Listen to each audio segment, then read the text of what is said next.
Sin duda, Sesame Street es el programa infantil por excelencia, y lo que digo no es solo parloteo. Desde sus inicios en 1969 fue uno de los primeros programas diseñados con asesoría de psicólogos, pedagogos y expertos en el desarrollo infantil. Todo esto para que cada segmento estuviera pensado para estimular el aprendizaje en edades tempranas, enfocarse en sus habilidades cognitivas y sociales, y bueno, en una era donde los niños solo podían ver shows de aterradores payasos con un énfasis comercial, fuertemente ligado a la venta de productos como cereales, juguetes o dulces, estaba claro que los puppets, como ahora pasaré a llamar a las marionetas utilizadas, conquistarían mediante su fascinante manera de ser a toda una generación de niños que bueno, los cambios en edad, en el contexto socioeconómico, las peripecias de la vida adulta, los llevarían a canalizar todas estas presiones, retomando a la pueril imagen de los puppets para hacer la serie más sucia que verás en televisión, TV de cierto pelo o Fur TV. A algunos no les gusta el metal, pues que se maten.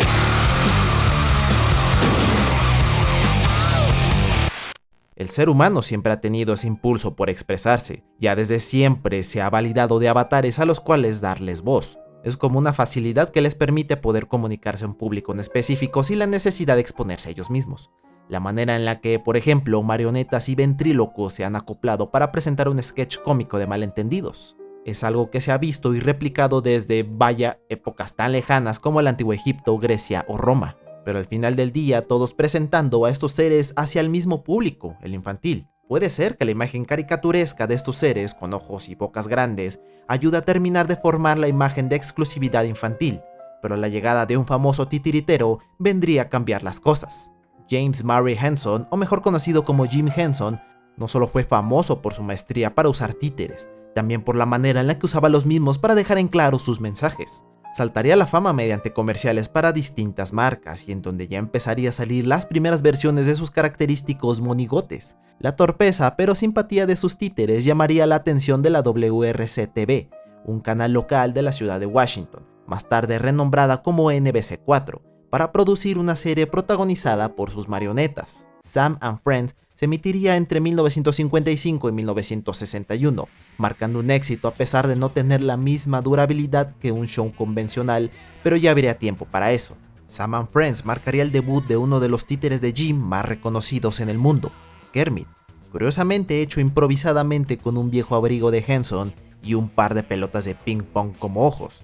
Y es que a diferencia de otros espectáculos con títeres tradicionales que usaban escenarios de teatros, Henson adaptó su show al lenguaje televisivo, lo que le permitía el uso de planos, edición y una composición que ayudara a ser más dinámico y visualmente atractivo para su público objetivo, los niños. Y como más adelante se verá, esta clase de decisiones revolucionarían la televisión en Estados Unidos, al dejar en claro que el público infantil también podía ser exigente. A pesar de esta primera experiencia, Jim no parecía estar del todo feliz. Personas cercanas al titiritero explicarían la preocupación del hombre por convertirse en un simple artista infantil, pues consideraba que la manera que tenía para expresarse mediante estos avatares no podía centrarse únicamente para los niños. Había un enorme mercado de historias. Para este momento aún no estaba del todo aterrizada la idea de llevar a los puppets a un terreno que no fuera el infantil, pero debo agregar que nunca se presentaron como un estancado entretenimiento infantil. Había visión de por medio. A finales de los 60, Joan Gans Coney, productora de televisión, y Lloyd Morissette, un psicólogo educativo, desarrollarían un nuevo programa con un enfoque revolucionario: usar la televisión para educar a los niños en edad preescolar. Todos sabemos de qué programa estamos hablando.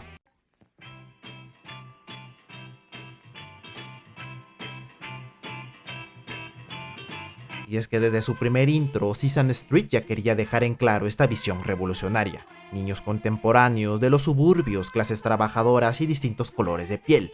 Esto último un tema tabú en la sociedad gringa de la década. Henson claro que participaría luchando internamente sobre encasillarse como animador infantil, pero sin poder contrariar a que estaba formando parte de algo importante. Y claro que este show de puppets, que por cierto tuvo su tropicalización en América Latina de la mano de Televisa, la televisora más malvada de México, pero que desde el vamos se comprometió a ofrecer una gran adaptación al contexto hispanohablante. Sesame Street fue pionero en tratar temas serios y complejos de una manera accesible para la comprensión infantil, tratando temas referentes al divorcio. Presentaron en 2011 a Lily, un personaje que abordó el tema de la inseguridad alimentaria y la pobreza, y en 2015 a Julia, otro puppet con autismo y con quien buscaban fomentar la importancia de las personas neurodivergentes. Lo cierto es que este show logró mucho para sacar del abismo la visión que se tenía de los puppets como infantiles nada más y los convirtió en estrellas, actores reconocidos ya no solo por niños sino también por padres. Un acto que solo demostró el primer desprendimiento entre el puppet y el titiritero. Y para hablar en cómo esto podría darle una nueva imagen de los puppets, tenemos que hablar del show más famoso de Henson, los Muppets. Tras el éxito de Sesame Street, Jim Henson se dedicaría entre 1976 y 1981 a realizar el proyecto que más reconocimiento le traería y que, como no, inspiraría a muchos otros titiriteros en el camino: The Muppet Show, un programa cuya trama gira en torno a un grupo de artistas que intentan sacar adelante un espectáculo de variedades, aunque con mucho caos, fallos técnicos e improvisaciones de por medio.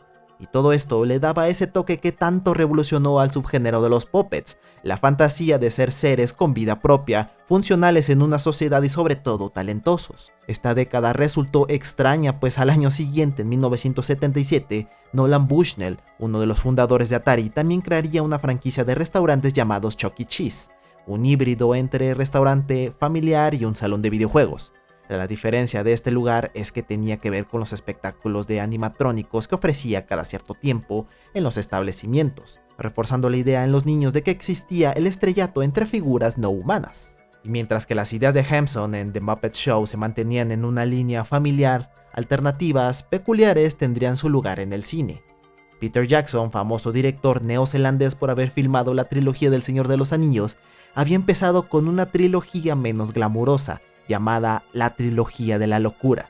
Meet the Feebles de 1989 era una versión al muy estilo Muppets, con una compañía de teatro que intenta sacar adelante un show de variedades, pero la principal diferencia radicaría en el público objetivo, siendo la primera una versión más cruda, adulta y cínica que mostraba los males del mundo del estrellato. Figuras de la farándula que caían en decadencia, que eran víctimas de sus propios vicios, jóvenes promesas que tarde o temprano se corrompían ante el competitivo mercado de la actuación, y sobre todo porque la película en sí es una oda a la asquerosidad. En un principio Meet the Feebles iba a ser una serie, tal como The Muppets, pero al final condensaron varias de esas ideas para un caótico guión de cine. Aún así, Meet the Feebles representa un episodio curioso para aquellos que se adentran a explorar la filmografía de Jackson, pero también porque son capaces de aceptar que este filme rompió con la imagen inocente y alegre que se tenía de los puppets, demostrando que estos personajes podían ser también vehículos para críticas sociales mordaces y humor negro.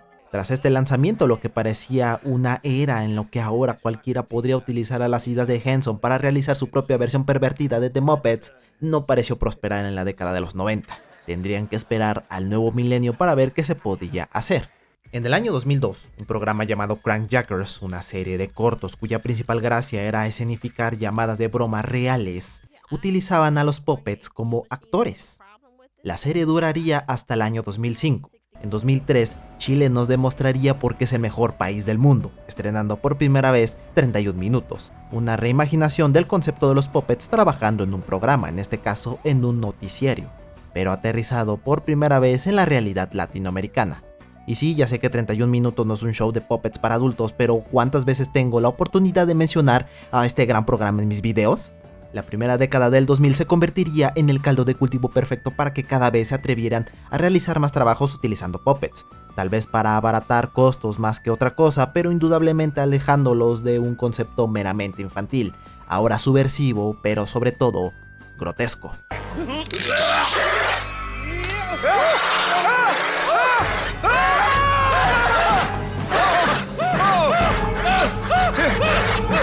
El internet haría de las suyas, rescatando viejos episodios de Plaza Sésamo, ahora vertiéndolos en las tendencias actuales. Era una declaración acerca de tu infancia y cómo estos podían pervertirse con la visión adulta. Por mí el peje se puede ir al nabo y no me estés jodiendo, deja dormir.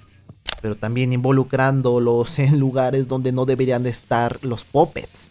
Se acababa la primera década del 2000 y canales como MTV se convertirían en pioneros de las series para adultos. Era una fosa que transmitía series como South Park y La Casa de los Dibujos, animaciones sumamente disruptivas del buen gusto. Así que sería el lugar perfecto para que dos completos desconocidos hasta ese momento de la TV lanzaran su propio puppet show. Chris White y Henry Trotter Ambos escritores de varios programas en MTV apostarían por un programa que englobara todo lo que ellos les atraía. Chris White produciría y protagonizaría un largometraje llamado A Complete Story of My Sexual Failure, adquirido por Universal y que bueno, no le fue muy bien que digamos en crítica, pero parte del humor ácido y cargado del erotismo que más tarde veríamos ya estaba ahí. Solo era cuestión de tiempo para que se juntara con Henry Trotter y juntos en el año 2004 realizarían un piloto para MTV, TV de cierto pelo o por su nombre original, Fur TV.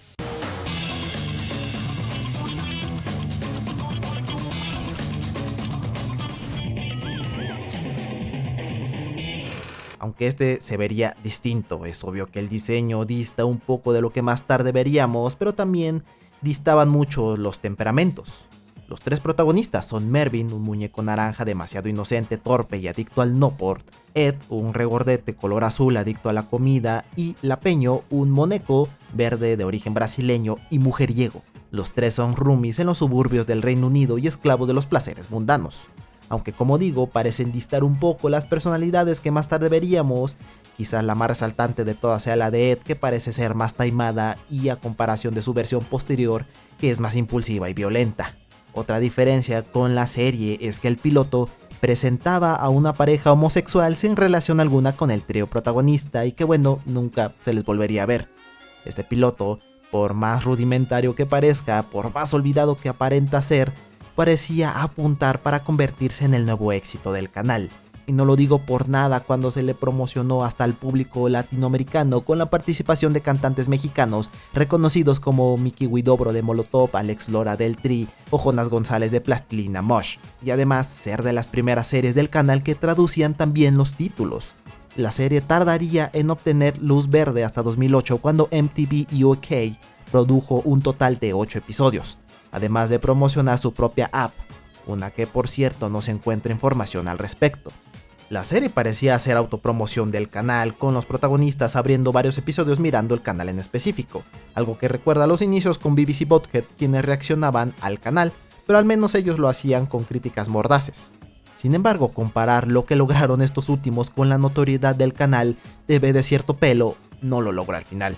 No me malinterpreten, el show es gracioso y entretenido por sí mismo, pero esos escasos episodios y el olvido gradual que recibió los años posteriores solo dejaron en claro el efectivo fracaso.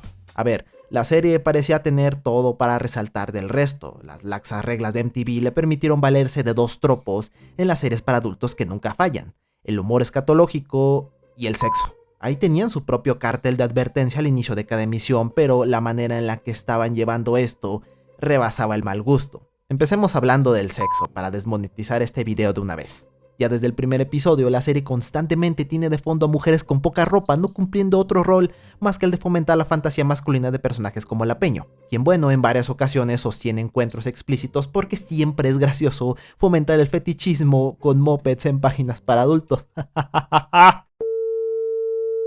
El fantástico humor de Fur TV no solo se quedaba en eso, exagerar con el humor de excusado también lo era todo. También desde el primer episodio hay una pausa para mostrar esto. Sí, esto es la conclusión del mismo. Estereotípico vómito verde salido a presión. ¿Es acaso esto humor vacío? En el episodio 4, Ed se enamora de una trabajadora en el restaurante de comida rápida que suele acudir. O al menos eso cree. Resulta que la conocida manifestación de mariposas en el estómago que solemos sentir cuando nos enamoramos es en realidad para Ed una serie de literales pedos que traía atorados.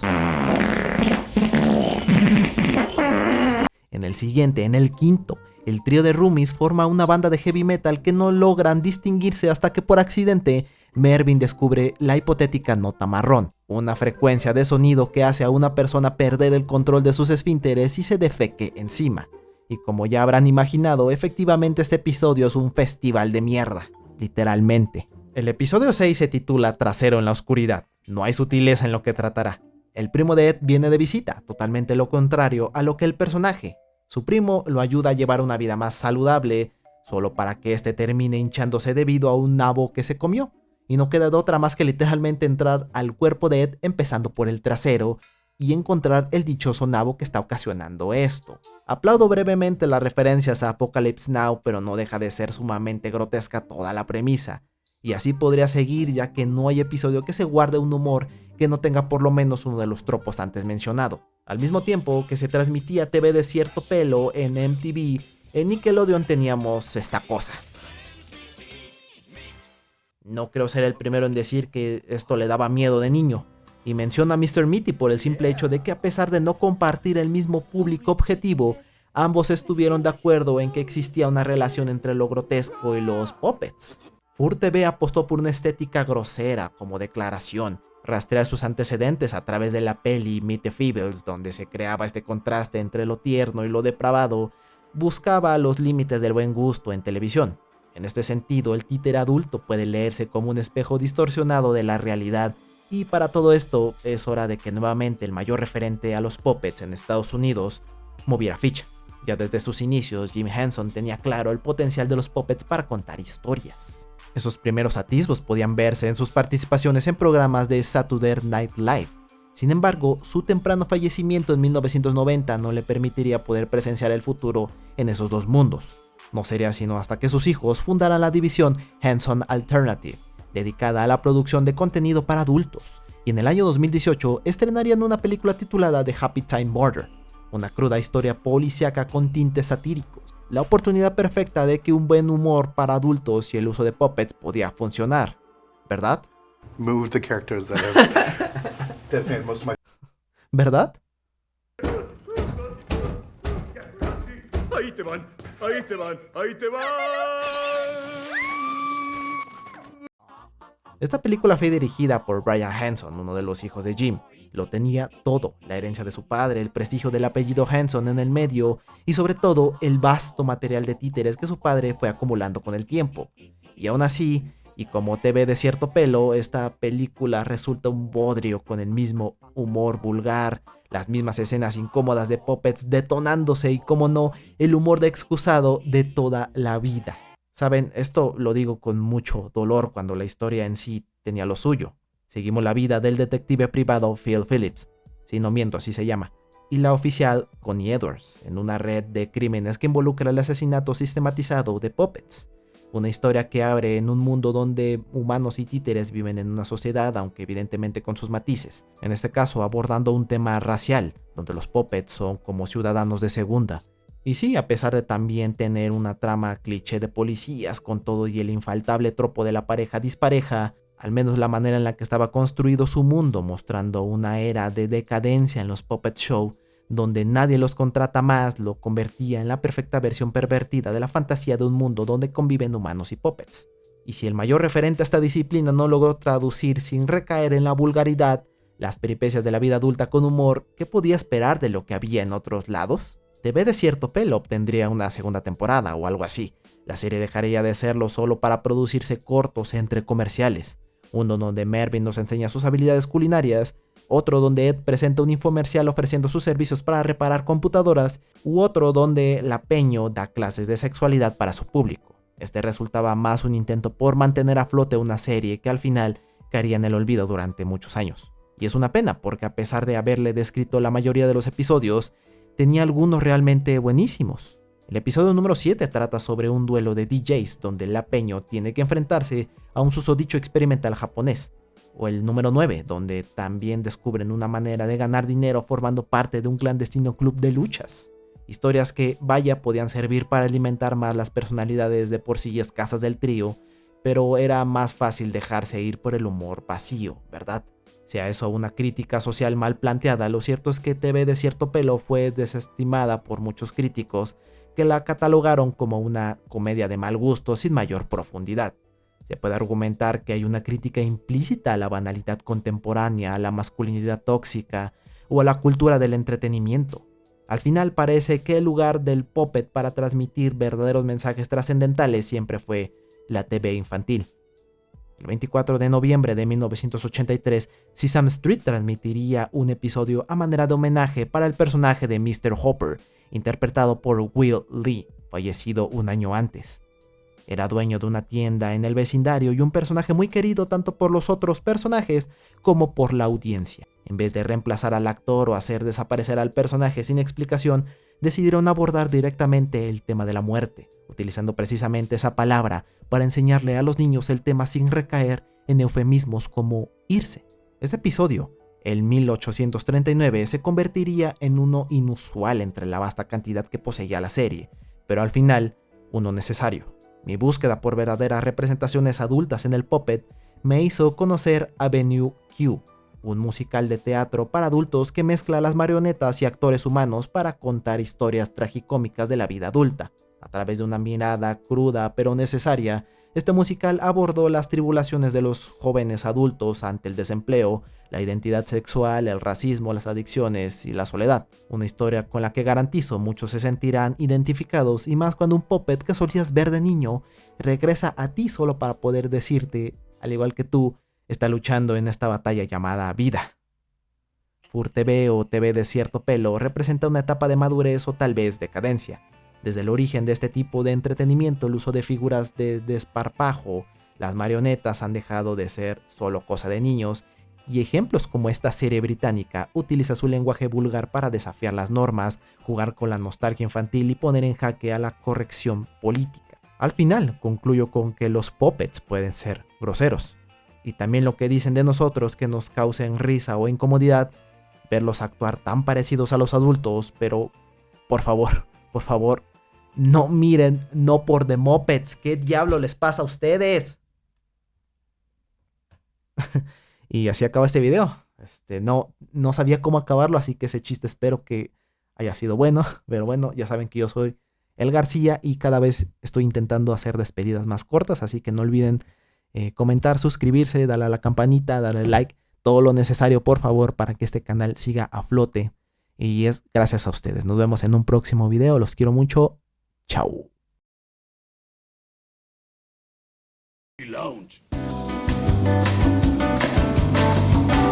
Elijan el que quieran, pendejos.